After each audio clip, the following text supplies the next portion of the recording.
त दशमी नमस्कार। आजको सन्दर्भ भने नेपालको छोटो इतिहास हामी सुनौँ। त दरबार र शक्ति सङ्घर्ष। नेपाल अधिराज्यको एकीकरण कालबाटै राज्य सत्ताको नेतृत्व वा उच्च पदमा रहनेहरूबीच शक्तिको सङ्घर्ष प्रारम्भ भएको देखिन्छ। खास गरी दरबार, बडा महारानीहरू र उनीहरूका सन्तानहरूबाट भएको गल्तीले नेपाली जनताले कयौँ पटक अधिकारका लागि लड्नु परेको छ। पश्चिमा देशहरू विकासमा आश्चर्यजनक प्रगति गरिरहेका बेला नेपालमा भने नेपाली जनता दासताबाट थिचिएका थिए। जङ्गली शासन व्यवस्थाका सामु नतमस्तक थिए। शक्तिका लागि विभाजित भए पनि केन्द्रीकृत राज्य सत्ता जनअधिकार उपलब्ध नगराई अन्धकारको खोपीमा राख्ने सवालमा भने एक थियो। यो एकतालाई परास्त गर्न जनताका तर्फबाट लामो समयसम्म कुनै प्रयास भएको देखिएन। फगत देश विकासको गतिमा धेरै पछि परिरह्यो। नेपाल एकीकरण गर्ने पृथ्वीनारायण शाहको योजनालाई बहादुर शाहले गति प्रदान गरेका थिए। उनले छरपष्ट रहेका 22-24 राज्य मात्र होइन, विभक्त भारतका असङ्ख्य बस्तीलाई नेपाल अधिराज्यको सिमानामा समावेश गरे। नेपाल अधिराज्यको क्षेत्र फराकिलो हुँदै गयो, तर बहादुर शाह पनि तत्कालीन परिवेशको दरबारिया षड्यन्त्रको शिकार भए। शक्तिको खेलले राजकीय नेतृत्वबाट पलायन भए। नायब पदबाट पदच्युत गरी राणाबहादुर शाहले शासन लिए। महारानीको सङ्ख्यात्मक वृद्धि, राजसी विलासिता र मोजमस्ती, भारदारलाई काफी च्यापेर विपक्षीलाई पाखा लगाउने कुटिल राजनीतिक चाल भइरहे। फलस्वरूप राजा क्रमशः निरीह बन्दै गएकाले देशको राज्य सञ्चालनको नेतृत्व सधैँ अस्थिर र भयावह हुन थाल्यो। शक्तिको पक्षमा लागेकाले कयौँ शक्तिशाली कहिले वार कहिले पार भएको इतिहासले देखाउँछ। राणाबहादुर शाहको शासनकालमा अप्राकृतिक ढङ्गले सिंहासनमा कब्जा जमाउने राजनीति सुरु भयो। राणाबहादुर शाहकी माइली रानी सुवर्णप्रभाका छोरा छँदाछँदै कान्छी रानी कान्तावतीका 1.5 वर्षका छोरा किरवाण युद्ध विक्रम शाहलाई 95 जना भारदारबाट राजा मान्ने भाकल गराइयो। यो कार्य पूर्णतः राजकीय परम्परा विपरीत थियो। त्यस भाकललाई धार्मिक मान्यतामा विश्वास गर्ने त्यस बेलामा ताम्रपत्रमा सही गराएर पाल्पाका राजा पृथ्वीलाल सेनको हातबाट राजतिलक गराइएको थियो। राजाको हेरचाह गर्ने जिम्मा 2 छोरी मात्र हुने जेठी रानी राजेश्वरीलाई दिएर माइली रानी सुवर्णप्रभाका 2 छोरालाई चौतारिया पदमा नियुक्त गरियो भने कीर्तिमान बस्नेतलाई मूल काजी बनाइएको थियो। त्यसपछि रणबहादुर शाह राज्य त्याग गरी सन्यास लिए। तर कान्छी रानीको मृत्युपछि पूर्व राजा रणबहादुर शाहले पुनः शक्तिमा आउने चेष्टा गरे। आफैले शासनभार लिन चाहेकोमा भारदारहरूले विरोध गरे। भारदारहरूबीच गृहयुद्धको वातावरण देखा पर्यो।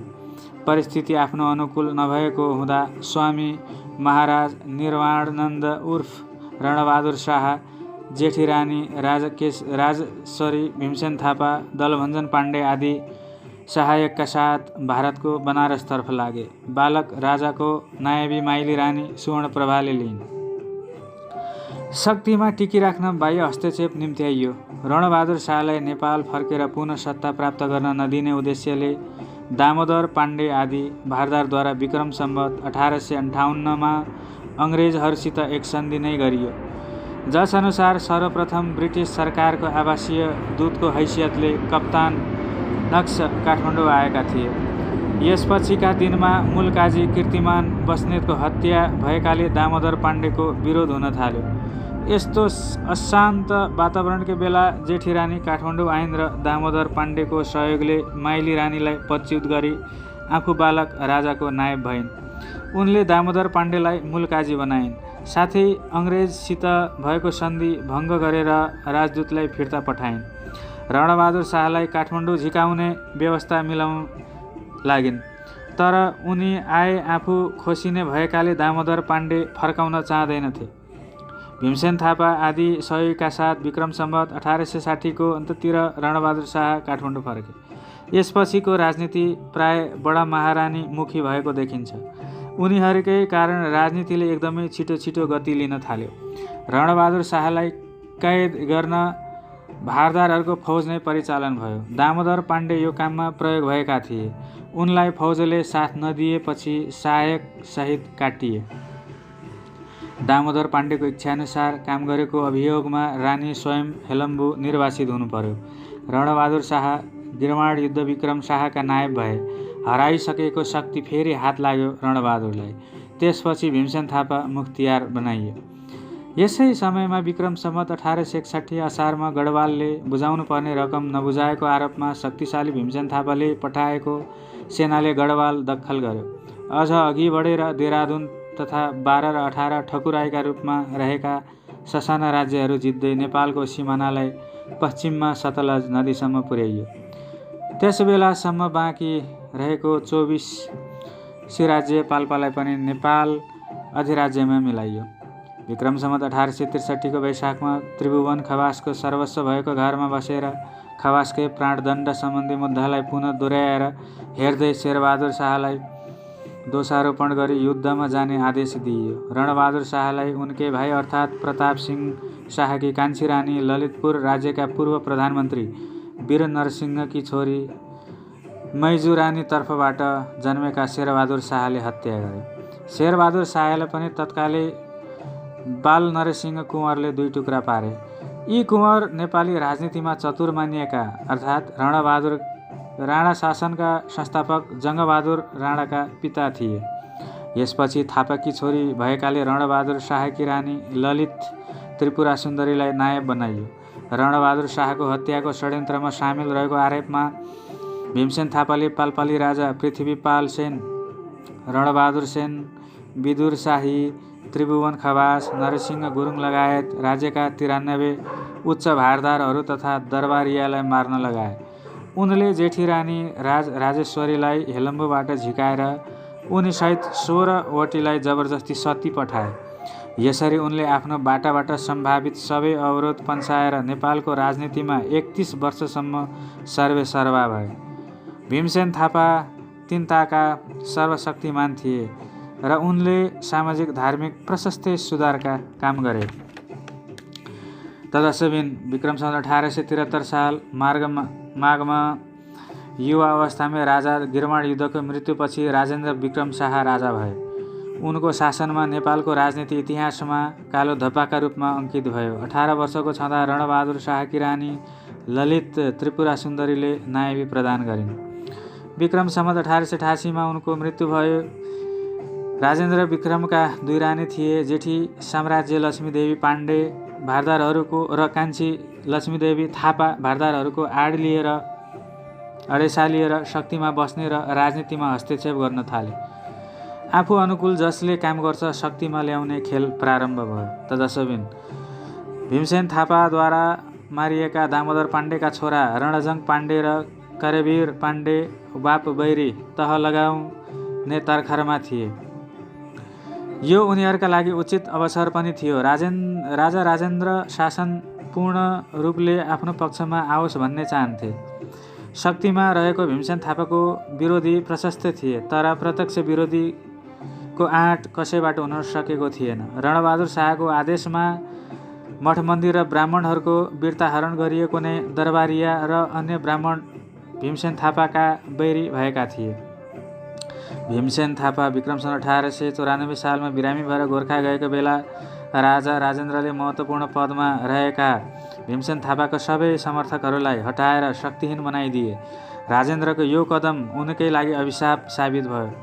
यसैको सेरोफेरोमा जेठी रानीकी 6 महिनाको कान्छो छोरो देवेन्द्रको रहस्यमय ढङ्गले मृत्यु भयो। उनले छोरालाई भीमसेन थापाले विष दिएर मारेको अभियोग लगाइन्। भीमसेन थापालाई मुख्तियारबाट हटाएर कैदमा राखियो। त्यसपछि रङ्गनाथ पौडेल शक्तिमा आए। उनको सहायकमा दामोदर पाण्डेका सन्तान रणजङहरू थिए।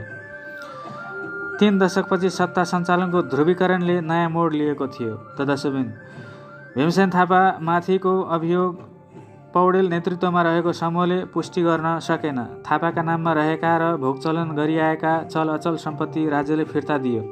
राष्ट्रको समग्र विकास सुधार र राज संस्थाप्रति मरिहत्ते गर्ने थापा एकदमै विरक्तिए र गोर्खा जिल्लाको बोर्लाङ गए। उता रानीहरूको हस्तक्षेपका काठमाडौँको राजनीतिले गर्दा नयाँ पर्दा खोलिरहेको थियो। त्यसै बेला पौडेल हटाइएर पुष्कर शाह शक्तिमा ल्याइयो। सहायकमा दामोदर पाण्डेका छोरा रणजङहरू थिए। यो समूहले रानीको इच्छा र निर्देशनअनुसार भीमसेन थापाको 20 मुद्दालाई नाटकीय ढङ्गले पुनरावृत्ति गरिदिए। नियोजित रूपमा नक्कली कागजात र साक्षी तयार गरियो। भीमसेन थापालाई आजीवन कारावास दिइयो। उनको बेइज्जत हुने खालका अनेकौं हल्ला चलाइयो। अन्ततः सुधारवादी नेपालका प्रथम प्रधानमन्त्री भीमसेन थापाले आत्महत्या गरे। आफैलाई खुकुरी प्रहार गरेका थिए। उनले 9 दिनसम्म छटपटिएर ग्रीष्मकालमा मृत्यु भयो। यो राजनीतिक खेलपछि पुष्कर शाहको राजीनामा आयो। दामोदर पाण्डेका छोरा रणजङ मुख्तियार भए, तर पाण्डे ब्रिटिस सरकारको दबावमा पदमुक्त गरिए। यो दबावपूर्ण राजीनामाले के सङ्केत गर्छ भने दर्शकबिन त्यति बेला पनि नेपालको राज्य सञ्चालनमा बाह्य हस्तक्षेप उस बेला पनि हुन्थ्यो। पाण्डेले त्यसबेला सन् 1840मा सेना पठाएर रामनगर अस्पताल आसपासका 51 गाउँ कब्जामा लिएका थिए। पाण्डेले त्यसबेला सन् 1840मा सेना पठाएर रामनगर आसपासका 51 ठाउँ कब्जामा लिएका थिए। यो कुरा ब्रिटिस पक्षलाई रत्तिभर मन परेको थिएन।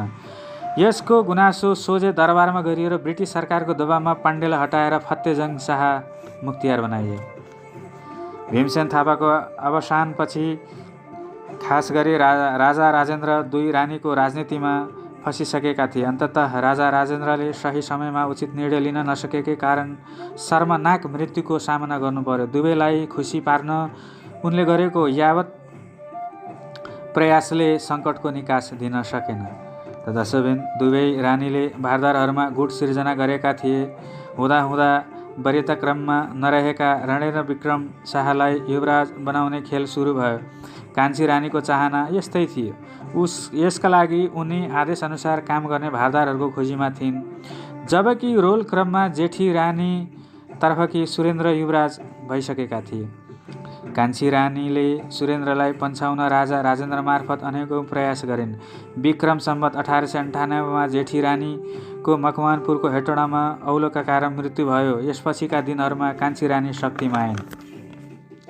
कान्छी रानी लक्ष्मीदेवी युवराज सुरेन्द्रलाई हत्या गरेर छोरा रणेन्द्रलाई युवराज बनाउने योजनालाई मूर्त रूप दिन भित्रभित्रै लागिन्, कम्मर कसेर लागिन्। कतिसम्म भने कान्छी रानीले छोरालाई युवराज बनाउन सिमलामा कम्पनी सरकारमा कार्यरत माथवर सिंह थापालाई झिकाएर मुख्तियारसम्म दिइन्। तर उनले पनि रानीको इच्छाअनुसार युवराजको रोल क्रमलाई परिवर्तन गर्ने सङ्केत देखाएनन्। त्यसपछि उनलाई हटाएर अमरसिंह थापालाई शक्तिमा ल्याइयो। यद्यपि उनबाट पनि इच्छाअनुसारको काम भएन। जङ्गबहादुर कुँवर बिस्तारै सफलताको सिँढीमा चढ्दै थिए। 1902मा गगनसिंहबाट थापाको हत्या गराइयो, अर्थात् अमरसिंह थापाको हत्या गराइयो। त्यसपछि गगनसिंह शक्तिमा आए। रानीले उनीप्रति धेरै विश्वास गरिरहेको बेला विक्रमसम्म 1903 असोज 1 गते गगनसिंहको हत्या भयो। यो हत्याको खबरले रानीको रिसको सीमा नाग्यो। योजनालाई मूर्त रूप दिने विश्वासिला पात्र गगनसिंह मात्र भएकोमा रानी पूर्ण विश्वस्त थिइन्। यस्तो परिस्थितिमा उनी जङ्गबहादुरतिर ढल्किइन्। गगनसिंहको हत्याको कारण खोज्न प्रयास सुरु भयो। एकले अर्कालाई शङ्का उपशङ्का गर्ने उपक्रम थालियो। रानीकै निर्देशनमा त्यसको भोलिपल्ट अर्थात् विक्रम सम्वत 1903 असोज 3 गते कोतमा भेला हुन सबै भारदारलाई उर्दी जारी भयो। हतियार बिना निशस्त्र आउन भनिएको थियो सबैलाई। चतुर जङ्गबहादुरले शक्तिमा आउने यो मौका चुकाएनन्। जङ्गबहादुरले कोतमा सामेल हुन आउँदा 3 पल्टन फौजलाई भाइहरूको नेतृत्वमा गुप्त रूपले कोत बाहिर तैनाथ गरे। दर्शकबिन पूर्व योजना अनुसार जङ्गबहादुर र उनका भाइहरूले मुख्तियार लगायत करिब 55 जना भारदारको सामूहिक हत्या गरे। कोत हत्यापछि 1903 असोज 3 गते नै जङ्गबहादुर प्रधानमन्त्री र प्रधान सेनापति घोषित गरिए। सत्ता सङ्घर्षको यो ध्रुवीकरणमा फेरि एकपटक माथवर सिंहका आफन्तजन दरबार निकट हुने अवसर पाए। जङ्गबहादुरको उदय लगत्तै विरोधीलाई सखाप पार्ने षड्यन्त्र सुरु भयो। रानी लक्ष्मीदेवीले विक्रम सम्वत 1903 कार्तिक 13 गते जङ्गबहादुरको हत्याको तानाबाना बुनिन्। गगनसिंहका छोरा बाजिर सिंह लगायत विश्वासिला सशस्त्र व्यक्तिलाई भण्डार खालमा लुकाई रानीले जङ्गबहादुरको हत्या गर्ने योजना बनाएकी थिइन्। वीरध्वज बस्नेतलाई प्रधानमन्त्री बनाउने योजना थियो रानीको, तर यो योजनाको पटाक्षेप गुप्तचरबाट भयो।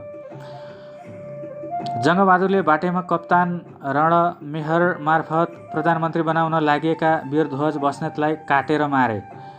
भण्डार खालमा लुकिरहेका 23 बस्नेतहरूलाई आत्मसमर्पण गर्न नमानेकाले मार्न लगाए। हत्या गरिएकामा रानीका अरू थुप्रै वफादार भारदारहरू पनि थिए। त्यसै दिन जङ्गबहादुरले रानीले मुख्तियारबाटै हत्या, षड्यन्त्र र रक्तपात गरेको, देशको युवराजलाई मार्न लगाएको र प्रधानमन्त्री समेतको हत्याको षड्यन्त्र गरेको आरोप लगाइयो। त्यसपछि रानी राज्यलक्ष्मीको मुख्तियारी मात्र खोसिएन, उनलाई देश छाड्न उर्दी समेत जारी भयो। रानीले युवराजका रूपमा अघि सारेका प्रिय छोरा रणेन्द्र र वीरेन्द्रलाई लिएर बनारस जाने इच्छा गरिन्। बनारस धर्म गर्ने त्यसबेलाको प्रसिद्ध स्थल थियो। 31 लाख नगद र 15 लाख बराबरको गहना लिएर हिँडेकी रानीसँगै राजा राजेन्द्र पनि पछि लागे।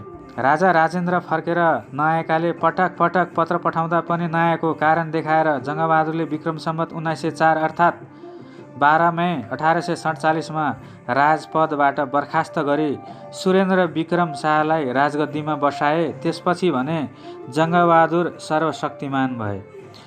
बनारसमा रहेका अपदस्थ राजा राजेन्द्र नेपाल फर्किएर शक्तिमा आउने सपना बुनिरहेका थिए। जङ्गबहादुरबाट विस्थापित गराइएका जगतबम पाण्डे, रङ्गनाथ पौडेल जङ्गबहादुरको उदयप्रति खुसी थिएनन्। उनीहरूले अपदस्थ राजालाई हमला गर्न उकासे। सुझाव अनुसार राजेन्द्र विक्रम सम्वत 1904 मा नेपालतर्फ हानिए।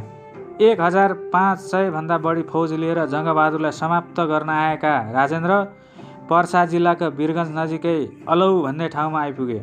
यो खबर थाहा पाइसकेका जङ्गबहादुरले काठमाडौँबाट कप्तान सनक सिंह, जनरल बमबहादुर र उपेन्द्र विक्रम शाहलाई 400 फौजसहित अलौ पठाए। सन् 1847 जुलाई 28 तारिखको दिन दुवै पक्षबीच झडप भयो। दुवै पक्ष थकित भएका बेलामा यो झडप भएको थियो। राजेन्द्र पक्षका फौज लामो हिँडाइ र भोकले लखतरान थिए भने यसै अवस्थामा जङ्गबहादुरको फौजमा पनि थियो। अपदस्थ राजा राजेन्द्रको शर्मनाक पराजय भयो र बन्दी बनाइएका उनलाई काठमाडौँ ल्याइयो। त्यसपछि कडा पहराका साथ उनलाई कैदमा राखियो। बन्दी भएको 31 वर्षपछि राजेन्द्रको मृत्यु भयो। सत्ता र राजनीतिलाई सही ढङ्गले पहिल्याउन नसक्दा राजेन्द्र इतिहासकै निरीह राजा मात्र भएनन्, मृत्यु पनि सम्मानजनक रहेन। बन्दी राजामा स्थापित सुरेन्द्रलाई जे भन्यो त्यही गराउने जङ्गबहादुरले विक्रम सम्वत 1913 साउन 24 गते श्री 3 महाराजको उपाधि समेत हात पारेका थिए। त्यसपछि जङ्गबहादुर मात्र होइन, उनका प्रतिनिधिहरूको सत्ता र शक्तिबाट विचलित हुनु परेन, तर परिवारभित्र शक्तिको डरलाग्दो खेलका श्रृङ्खला भने हुँदै गए। उनीहरूलाई परास्त गर्ने साहस भने कुनै पनि पक्षले गर्न सकेनन्। लामो समयसम्म राणा शासनका नाममा जङ्गबहादुरद्वारा स्थापित रोल क्रमले नेपालमा 104 वर्षसम्म शासन गर्यो। राणा शासनको विरूप नै जङ्गबहादुरको थर राणा थिएन, उनी कुँवर थिए। विक्रम सम्वत 1874 सालमा जन्मेका बाल नरसिंह कुमारका कान्छीपट्टिका जेठा छोरा थिए।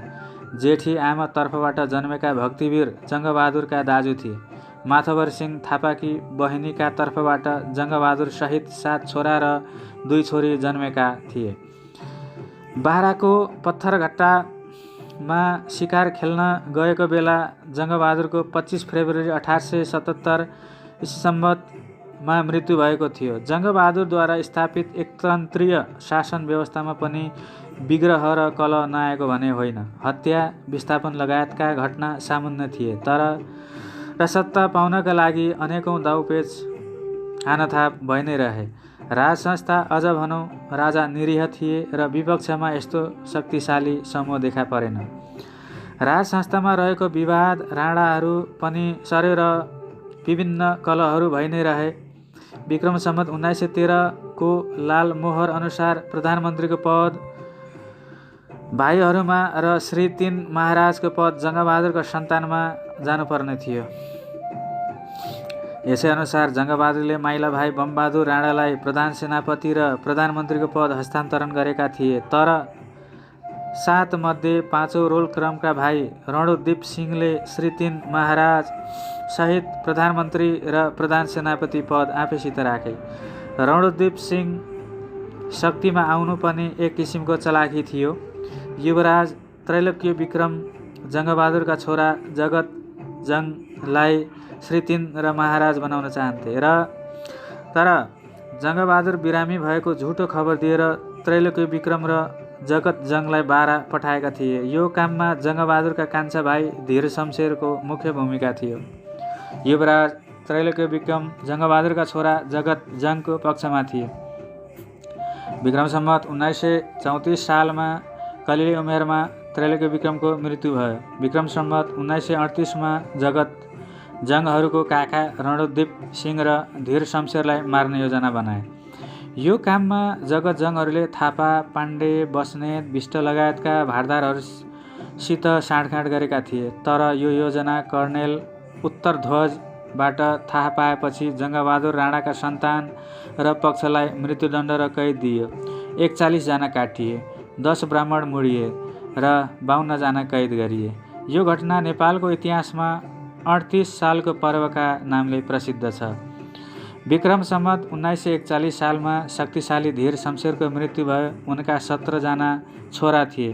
तदसबिन 17 भाइ मध्ये वीर शमशेर, खड्ग शमशेर, चन्द्र शमशेर, डम्बर शमशेर र भीम शमशेरले विक्रम सम्वत 1942 मा प्रधानमन्त्री रणोद्दीप सिंह लगायत जङ्गबहादुरका केही छोराहरूलाई मारे। केहीलाई लखेटेर आफ्ना दाजुभाइ मात्र प्रधानमन्त्री तथा श्री 3 महाराज हुने रोल क्रम बनाए। नेपालको इतिहासमा यो घटनालाई 42 सालको पर्व भनेर चिनिन्छ। तदसबिन राज शासन पतनको कारण के लाग्छ भने राजाहरूले आफूलाई सर्वेसर्वा ठाने। दास मनोवृत्ति र पृथ्वीनारायण शाहले एकीकृत गरेको देश बनाउन होइन, ब्याज खानेतिर बढी लागे। यसले राज संस्थाभित्र किचलो सुरु भयो। अन्तर्दरबार विवादबाट सर्वसाधारण वाक्क भएको देखिन्छ। तदसबिन आजलाई नेपालको संक्षिप्त इतिहास यति नै।